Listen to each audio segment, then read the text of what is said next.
Assalamualaikum warahmatullahi wabarakatuh. Selamat malam, shalom. Saya atas nama Nurlela Yusuf atau dikenal dengan Tante Lala yang Manado, dengan kaitannya postingan di akun Facebook saya Stella Star Makarena Maria Mantule. Dengan ini mengklarifikasi soal postingan saya pada hari Rabu tanggal 25 Maret 2020 sekitar jam 12 siang. Soal atas postingan saya di mana saya mengatakan bahwa di Wulan Kota Tomohon terdapat 2 orang warga Kota Tomohon yang positif COVID-19.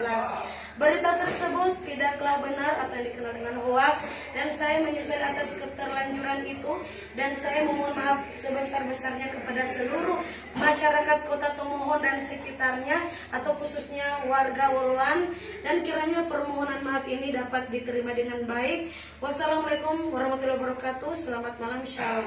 Jadi kepada seluruh sahabat netizen, mudah-mudahan ini bisa jadi pelajaran buat kita semua, dan stop hoax dan bijaklah menggunakan sosial media dan tetaplah di rumah.